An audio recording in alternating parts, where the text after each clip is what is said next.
অপরাধী জন্মাইছে যারা, তারাও এই দেশের নাগরিক, তারাও এখানে ফেয়ার ট্রায়াল আশা করে, তারা এই দেশে এই মাটিতে জন্মাইছে, এখানেই তারা বড় হবে।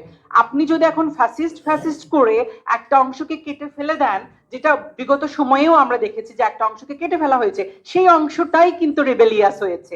আজকে আপনারা যাদেরকে কাটবেন, যত মাইনরিটিস হোক, পলিটিক্যাল আইডিওলজি জায়গা থেকে যারা ডিফারেন্ট হোক, তারাই কিন্তু রেবেলিয়াস হয়ে বের হয়ে আসবে। সারা পৃথিবীতে আপনি যেখানেই তাকাবেন, আমি এখন মাইনরিটিসের কথা যদি বলি, লিবারেশনের জন্য যত মানুষ লড়াই করছে, যত ছোট ছোট গ্রুপ লড়াই করছে, কোন গ্রুপকে আপনি আমাকে মেরে ফেলে দিতে পারেন, আপনি আমার মতো আমার কমিউনিটির আরো 10 জনকে মেরে ফেলে দিতে পারেন আমার আইডিওলজির জন্য, আমার ফিলোসফির জন্য, আমার চিন্তা ভাবনার জন্য, কিন্তু আপনি কিন্তু পুরা কমিউনিটিকে কখনো ইরেজ করতে পারবেন না। এটা কোনো দিনেও সম্ভব না। লিবারেশনের জন্য আজ পর্যন্ত মুসলিম লীগ, এখনো কিন্তু মুসলিম লীগের একটা অফিস আছে বাংলাদেশে।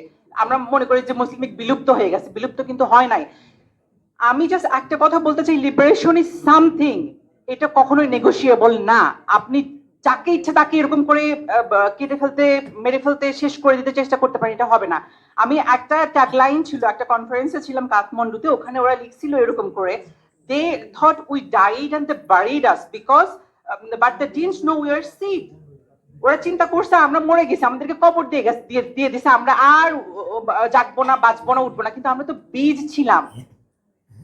মাইনরিটিস কমিউনিটি গুলা কিন্তু সিট, আপনি এদেরকে মুছে ফেলতে চেষ্টা করতে পারেন, মেরে ফেলতে চেষ্টা করতে পারেন, কবর দিয়ে দিতে পারেন, কিন্তু তারা কিন্তু সিট, এবং সেই বীজ থেকে তারা আবার গজাবে।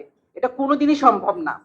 আরেকটা ব্যাপারটা যেটা, সেটা হচ্ছে যে একটা রাষ্ট্র, একটা দেশ তো শুধুমাত্র দেশ, দেশের জনগণ, এই মানে ভেতরের পরিস্থিতি বা ইনফ্লুয়েন্স দিয়ে চলে না। আর সারা পৃথিবী, globalization, global influence, global politics, different অনেক কিছু থাকে। আপনি যখন একটা মার্জিনালাইজড কমিউনিটিকে আলাদা করে ফেলবেন,